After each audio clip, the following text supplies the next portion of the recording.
Assalamualaikum warahmatullahi wabarakatuh. Pamirsa subscriber YouTube Mang Cecep Gorobacep anu satiasa tuhu manco di mana wae ayana. Dina dangat ayana urang neraskeun hanca carpon tina majalah Mangle tahun 1863 nomor 65. Carpon anu baris kapidangkeun dina dangat ayana judulna Kisanta Kawin jeung Maung. Ieu yasana Kurdian HS. Sumangga supados teu nyangkolong teuing kana waktos. Wilujeng ngadangukeun.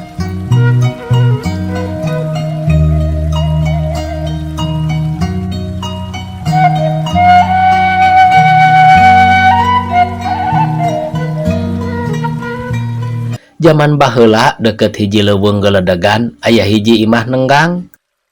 Ari anu nyicinganana awewe randa boga anak lalaki saurang geus sawawa kira umur 20 tahun. Ari ngaranna Kisanta. Tapi katelah nama Ki Bujang bae dumeh geus jangkung halughug masih keneh lelengohan can boga pamajikan. Ari pagaweanana ngahuma pernahna teh jauh ti imahna sisi leuweung belah ti wetan. Dina waktu harita huma Nyi Randa keur meujeuhna gede pare. Berang peting ditungguan ku Ki Bujang. Dina hiji peting kabeneran caang bulan tanggal 14. Caang ngemprai kawas ti berang bae. Angin silir ngahiliwir nebakana daun pare. Oyag lalaunan lir ombak situ bagendit di banyu resmi sakaleureun kota Garut. Bentang di langit ting karicep siga ngecepan ka Ki Bujang. Nu harita keur nungguan pare. Dina ranggong di tengah-tengah humana tea. Peting harita teh keur Ki Bujang mah peting panglamunan ngalamun hayang rarabi ka mojang nu lenjang koneng ceuk lamunanana. Resep teuing menungguan huma duaan jeung bojo nu lenjang koneng meureun moal keung cara ayeuna nyengkrong taya batur ngomong-ngomong acan. Memeh sare maudan heula daun kawung pamajikan nyieun rokok disambil kudahar buboy sampe kukurut gula cai kopi dina batok estu nikmat kacida. Ongkoh karunya ka emak geus kolot ti isuk nepi ka buri teh taya reureuhna nutu ngejo ngored kabeh kacabak. Lamun seug emak maot teh meureun nu geulis nunggul pinang di dunya teh beuki keung bae. Tapi lamun boga pamajikan mah meureun indung teh bisa reureuh moal capeun teuing cara ayeuna. Da aya minantu anu ngawulaan. Ari ayeuna bener dahareun mah teu kurang pare aya caengna lalab rumbah kari metik, lauk cai kari ngalati balong, lauk hayam kari mencit. Anggar bae teu ngeunah da teu aya batur pakumaha. Menang hese cape gawe teh di daharna kurang nikmat da teu boga pamajikan. Komo mun parang boga anak heug cikalna lalaki meureun unggal poe bae arek ditimang neleng nengkung geura nungtun hulu lisung sapi buntung ketah. Ki Bujang ngalamuna beuki peuting teh beuki anteng rarasaanana mah geus asa nya bae ngagigirkeun nu keur nyusuan budak. Puguh ge mata karunya tah ka Ki Bujang teh beger taya layan lantaran lemburna jauh ka bedug ka desa anu pangdeketna teh mun leumpang lalakon setengah poe. Malah Ki Bujang mah papanggih jeung awewe teh langkap pisan salian jeung indungna mah. Ari minangka begerna teh ngan ukur di lamun jeung ngalamun kakapeungan sabulan sakali. Lamun manehna dititah ku indungna ka pasar desa meuli tarasi jeung uyah kakara manehna papanggih jeung awewe.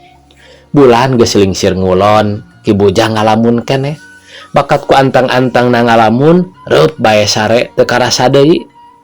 Tapi kakara oge sare salenyap kageuingkeun ku nu nyarita hoghag patarik-tarik beuki lila beuki eces teteh anu nyarita teh beuki deukeut ka saung huma Ki Bujang.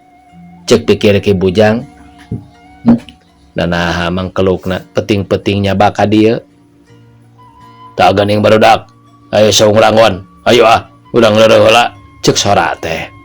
Ari Ki Bujang teh kaasup jalma ludengan, malah mah atoh ngadenge sorat teh asa aya anu arek maturan. Tapi kulantaran hayang nyaho saha manusana, tuluy bae Ki Bujang teh ngadedempes, aya pibatukeun oge ditahan. Anu ngaromong teh ku Ki Bujang kadenge asup ka kolong ranggong. Bari asup pok anu arasup teh ngomong, "Tah geuning kabeneran ti ulna ngelun. Ayo urang leureuh bari siduru." Ku Ki Bujang ditempo tina congang atuh puguh bae tetela pisan da caang bulan teh. Sing horeng anu arasup jeung ngaromong teh maung. Hiji maung gede belang coreleng, ari anu dua rada laleutik, tapi ari corelengna mah sarua bae. Ceuk maung anu gede, "Kebeneran saung teh eueuh sian, tah geuning tadajana oge ngagoler di handap." Nya tembal maung anu laleutik meuni bareng.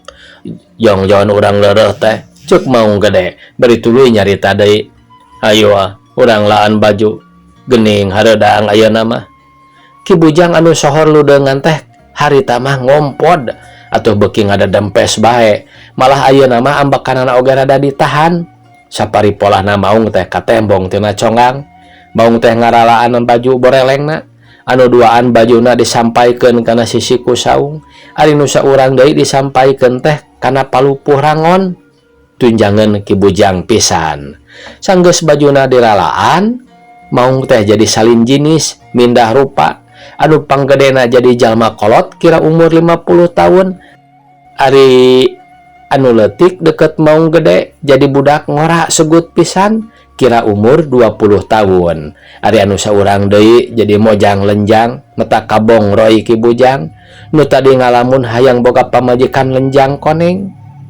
Anu lenjang yang hareup ngulon, ari bulan geus lingsir ngulon, atuh tetela pisan katembong beungeutna ku Ki Bujang, beungeut nu beuleud kawas bulan, buukna hideung galing muntang, tarangna teh jang mentrangan, bibir manis imut leutik, ngan irungna rada pesek teh.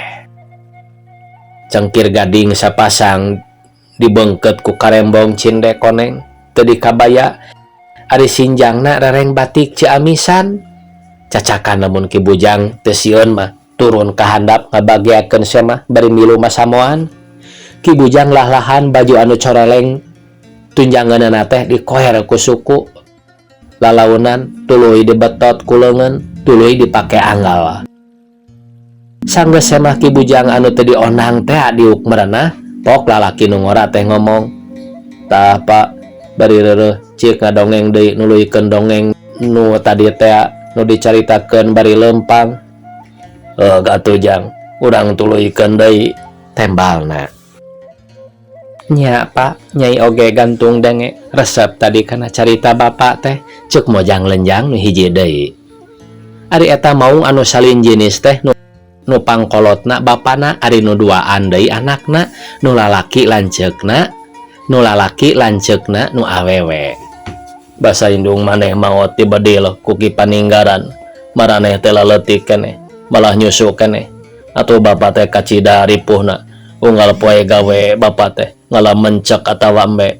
Ari eta mencek atawa embe teh tara dipaehan, tapi sok dibawa hirup-hirup ngarah ka arah getihna. Seseupeun maraneh itung-itung gaganti ci nyusu indung.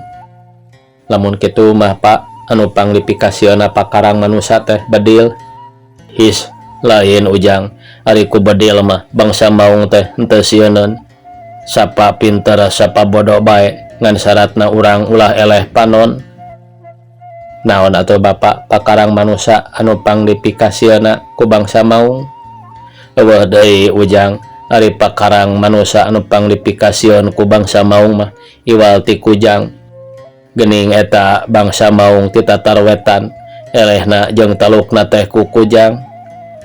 Sakabeh anu diobrolkeun di handap diregepkeun pisan ku Ki Bujang sarta ku manehna kaharti yen kasieun maung teh kujang.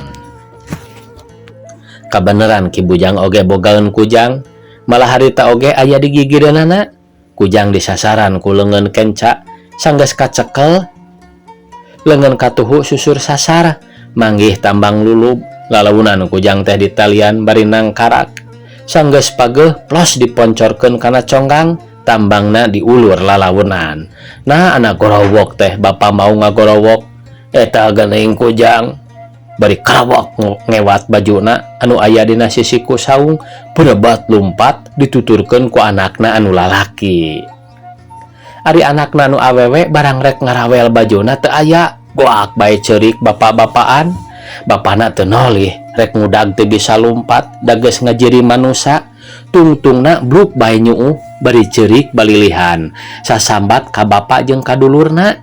Geus kitu mah Ki Bujang datang lawanena, baju maung nu dipake anggal teh gancang dibungkus ku sarung, tuluy diselapkeun kana usuk saung.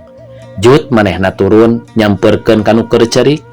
Atuh Nyi Maung teh kacida ruwaseunana teu kaburu lumpat daleungeunna geus dicekel manten ku Ki Bujang. Pok Ki Bujang ngomong, "Megeus Nyai, ulah ceurik, da geus tepi kana waktuna. Nyai teh kudu jadi manusa. Entong sieun, entong keung, da aya akang anu baris ngaganti bapa jeung lanceuk Nyai. Malah kabeneran akang oge lengoh keneh. Lamun Nyai karasa mah, Nyai rek dipibojo ku akang, sarta moal dimomore, estu rek dijieun jimat paripih pisan." Sajongjongan Nyi Maung henteu nembalan tina bakat reuwas jeung sedih, tapi lila-lila mah nembalan oge, jawabna, "Nya dalah dikumaha atuh, da geus papasten ti Gusti nu Murbawi Sesa. Mun kitu oge geus aya titis tulisna yen kuring kudu jadi manusa. Ayeuna kuring sejangiringan bae sadaya pangersa akang." Kocapkeun poe isukna Nyi Maung teh dibawa balik ka imahna, atuh indungna Ki Bujang teh kacida atoheunana daradad ku Ki Bujang. Dicaritakeun ka indungna ti mimiteun nepi kalekasan lalakon pangtepung jeung Nyi Maung teh. Gancangna Ki Bujang jeung Nyi Maung nikah, ti harita Nyi Maung dilandi ngaranna jadi Nyi Santi. Kitu deui lalandian Ki Bujang leungit, ayeuna mah make ngaranna anu asli nyaeta Ki Santa tea. Nurub cupu salakina Ki Santa ari bojona Nyi Santi. Sanggeus Ki Santa rarabi ka Nyi Santi, jadi berat beunghar sugih mukti, leutna mani ngajajar pinuh ku pare mang caeng-caeng, henteu kurang sandang pangan, perbawa getol digarawe, da geunah hate tiis pikir, asup kana paribasa, ngeunah angen, kahayang geus kasorang. Laki rabina estu layeut pisan, kacai jadi saleuwi, ka darat jadi salebak, mata krasep anu nenjo. Sarta dina jero 5 tahun teh Ki Santa jeung Nyi Santi ku Gusti nu Murbawi Sesa diganjar anak 3 lalaki wungkul. Tapi mungguhing kaayaan manusa tara cicing dina hiji martabat, tara tetep dina hiji kaayaan, robah-robah lir anu dicicinganana. Nyaeta alam dunya tea, berang kaganti ku peting, peting kaganti ku berang. Senang susah pilih genti, bulak-balik kana asal. Ki Santa les poho kana Purwadaksina, Purwana pang bisa tepung jeung Nyi Santi. Lat manehna poho kana teteundeunanana nyaeta baju maung Nyi Santi anu diteundeun dina leuit ditindehan ku tumpukan pare. Ari harita pare anu dipake nindihan teh ngan kari sasangga deui. Sabab ari nyokot pare tara ngacak tetep tina hiji leuit, lamun geus bea kakara nyokot ti leuit sejen. Kabeneran pabeasan geus kosong ngan kari sapoeun deui. Geus biasa lamun pabeasan kosong, Nyi Santi sok nyokot pare ka leuit tuluy ditutu. Harita oge kitu, Nyi Santi asup ka leuit maksudna rek nyokot pare. Barang gegesan pare teh dijungjungkeun, nah ana gorehel teh baju maungna. Tetalangke deui rahap ku Nyi Santi dipake, atuh ti harita Nyi Santi mulih ka jati mulang ka asal jadi maung deui. Gajeleng loncat tina leuit, berengbeng lumpat ka leuweung ngan sakilat geus teu katembong. Waktu maung teh luncat tina leuit katembongeun ku Ki Santa, rek diudag geus teu kaburu, da puguh ge lumpat maung. Ti sanggeus pamajikanana jadi maung deui, Ki Santa jadi jalma langlang lingling, kaedanan ku pamajikan, teu beunang diupah apeh ku indungna. Malah mah teu kanyahoan deui ku indungna, Ki Santa asup ka leuweung, moal balik nepi ka runtag jagat, bari gegeroan nyalukan bojona, "Nyai, Nyai." Nyai tamat cenah ieu pamiarsa carpon anu judulna Kisanta Kawin Jeung Maung. Sakitu anu tiasa kapihatur. Wassalamualaikum warahmatullahi wabarakatuh.